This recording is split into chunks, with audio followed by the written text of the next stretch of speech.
안녕하십니까, 김중호입니다.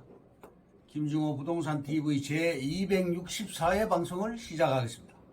오늘의 방송 주제는 서울만큼 완벽한 도시는 없다, 이런 주제입니다. 좋아요, 구독, 알림을 눌러주시면 더 좋은 방송으로 보답하겠습니다. 감사합니다. 부동산 신정보를 전해드립니다. 이치저널신문의 전충구 기자가 5월 18일 보도를 했습니다. 삼표산업부지 성수동 일대를 한강변 글로벌 미래업무지구로 조성한다. 서울시가 삼표부지를 글로벌 업무지구로 조성하기 위해 국제설계 공모를 한다고 밝혔다. 이번 국제설계 공모는 창의적, 혁신적 디자인을 마련하기 위해 아모레 퍼시픽 사옥을 설계한 데이비드 치퍼필드 영국 작가 등 세계적인 건축가 4명을 초청해 공모를 추진할 계획이다. 삼표산업부지 성수동 일대의 혼잡한 교통 현황을 고려하여 자유로운 건축 계획과 혼잡 교통을 해소할 수 있는 교통 계획 아이디어를 유도할 계획이라고 밝혔습니다. 다음, 경기일보의 박용규 기자가 5월 15일 날 보도를 했습니다. 안양도시공사 박달 스마트밸리 재공모, 민간업체 한 곳이 입찰 참여를 했다. 2조 2천억 이 안양 박달 스마트밸리 사업에 안양도시공사에서 이 사업에 참여할 민간 참여자 입찰을 마감한 결과 한 개 컨소시엄이 참여한 것으로 나타났고, 지난 2월 54개 컨소시엄으로부터 의향서를 받았고 2개 컨소시엄 이상이 입찰에 참여해야 하므로 재공모 절차를 밟는다고 밝혔습니다. 다음, BTV가 2040년 안양시 도시 기본계획 철도 도로망 5개 반영을 보도를 했습니다. 안양시장 최대호 시장은 철도망은 GTX-C 노선, 그리고 신안산선, 월곶, 판교선 이렇게 3개고, 도로망은 동서간선도로, 그리고 박달 공업지 우회 간선도로를 신설한다고 발표했습니다. 계획 인구를 9만 7천 명을 포함해서 안양 도시 인구 60만 명을 목표로 하고 있다고 밝혔습니다. 다음, 서해선 전철 진행 상황입니다.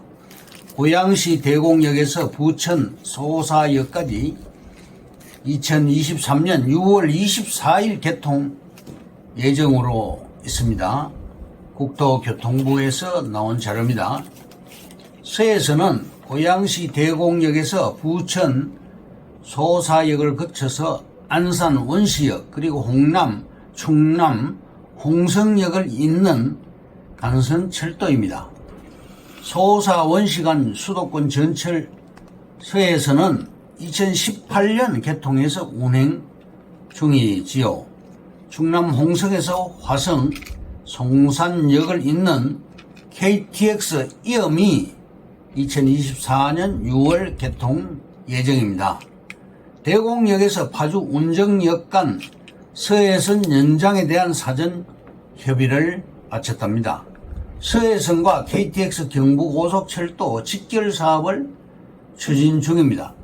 평택 청북역 부근 서해선과 화성 향남읍 부근 경부선까지 약 6.7km 구간을 직결하는 사업으로 2028년 준공이 목표입니다. 다음, 홍성에서 서울 구간은 현재 2시간에서 40분대로 줄어듭니다. 아산시 인주역에서 서울까지는 30분이 걸릴 예정입니다. 안중역에서 서울역까지 현재 1시간 30분이 소요되지만 서해선과 경부선이 연결되면 환승 없이 30분대로 단축이 됩니다. 충청뉴스에서 가져왔습니다. 그리고 서해선 주목할 곳은 고양 대공역은 기존 3호선과 경의중앙선, GTX-A 노선, 대곡 소사선, 교회선, 고양선까지 들어오게 되어 서북부 교통의 중심지가 될 것입니다. 부천 소사역 또한 1호선, 서해선의 더블 역세권입니다. 대곡역과 소사역은 지금보다 교통이 획기적으로 좋아질 것입니다. KTX 직결로 주목해야 할 곳은 평택 안중역 인근입니다. 서해선 연장과 3호선 연장, GTX-A 노선이 있는 파주, A 노선이 있는 곳 파주 운정역도 크게 발전할 것입니다. 다음 정부의 주택 공급 정책입니다. 신도시 및 재개발, 재건축으로 주택 270만 호를 공급하기로 했습니다. 서울 기준 100km 거리인 천안까지 값싼 땅이 없습니다. 고양시 대곡역 일대가 유망합니다. 용인시 최인구는 원산면, 이동업, 남사업 일대 국가산업단지로 유망합니다. 그리고 경기도 광주시도 유망하고요. 경강선 전철이 남사업 쪽으로 들어가게 됩니다. 제2경부고속도로도 현재 공사 중입니다. 광명 철산동은 9시가지 뉴타운 아파트 분양가가 무려 10억이 넘습니다. 광명시는 땅값이 떨어지지 않습니다. 신안산선 즉 서울 10호선과 월판선이 공사 중으로 땅값이 평당 4천만 원을 넘습니다. 화성시 송산면 도로변 포도밭이 평당 7천만 원 하던 땅이 평당 700만 원으로 100배가 상승됐습니다. 제2서해안 고속도로 마도 IC 하나 때문에 땅값이 급등한 것입니다. 컴팩트 시티 역세권, 즉 복합 개발이 본격화되고 있습니다. 역세권은 고밀도로 개발됩니다. 2, 3종 주거지를 준주거지 또는 상업지로 바꿔서 50층으로 정상향해서 높게 건축할 수 있게 해주겠다는 그러한 정부의 정책입니다. 결론적으로 광명역 앞에 있는 우리 땅은 도로에 붙어 있고 고도나 경사도가 없는 그런 좋은 입지의 땅입니다. 광명역에서 동북 방향에 있는 자경마을이 있습니다. 지적재조사를 했고 7만 평이 규제 완화돼서 해제가 되었습니다. 그리고 광명역 옆 구성마을도 지적재조사를 했습니다. 구성마을도 규제 해제가 됩니다. 여의도까지 광명역에서 여의도까지 10분 거리로 바뀌게 됩니다. 또 삼성역까지 10분 거리로 바뀌게 됩니다. 앞으로 광명역에서 월판선을 이용해서 인덕원에서 GTX-C 노선으로 환승하게 되면 삼성역까지 10분 거리로 바뀌게 되는 것입니다. 우리 땅은 광명시의 의도대로 환지 개발 후 많은 수익을 낼 수 있는 대박 땅입니다. 우리 땅 배후에 국가산업단지 180만 평이 들어가고 있습니다. 인구가 30만 명 우리 땅을 무조건 밟고 지나가게 됩니다. 우리 땅 앞에 위치한 프러지오 아파트가 4억대로 분양이 되었으나 현재 네이버 시세로 13억에서 15억대로 프리미엄이 10억이 붙어 있습니다. 시흥시청역 부근에 있는 동원 로얄 듀크 아파트가 약 8억대고 인덕원역 일대에 있는 아파트가 16억에서 18억 선입니다. 또 판교역 일대에 있는 아파트도 25억까지 호가되고 있습니다. 시흥시청역은 트리플역으로서 광명역 앞에 있는 아파트 값이 시흥보다 6억 정도 더 비쌉니다.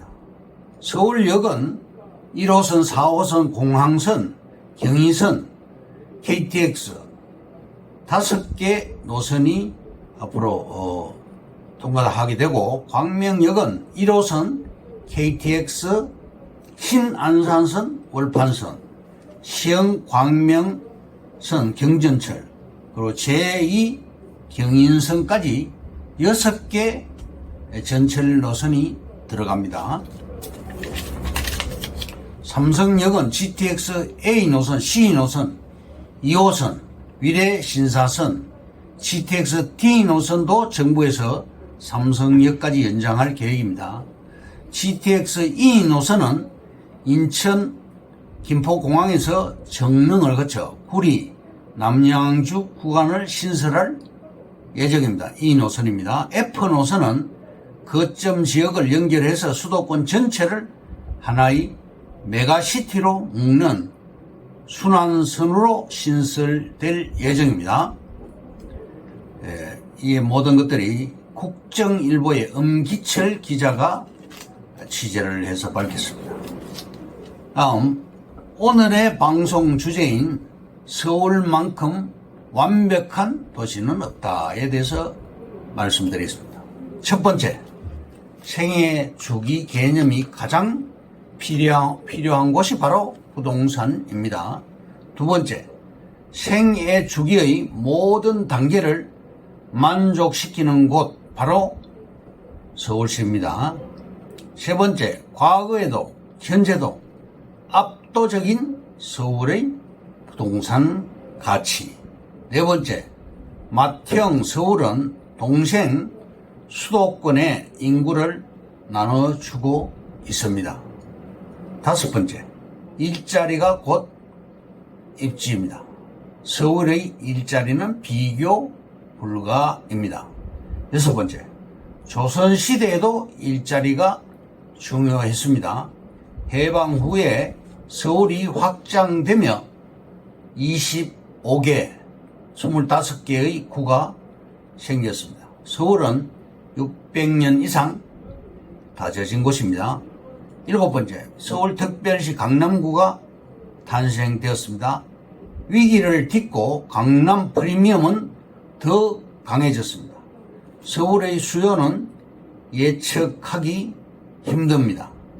서울의 중심은 바로 강남입니다. 여덟 번째, 서울은 모범 답안이 됩니다.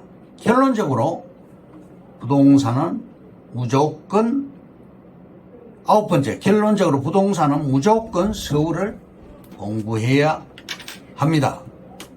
결과적으로 제2의 강남을 잡으라고 강조드리고 싶습니다. 이상으로 김중호 부동산 TV 제264회 방송을 마칩니다. 김중호였습니다. 감사합니다.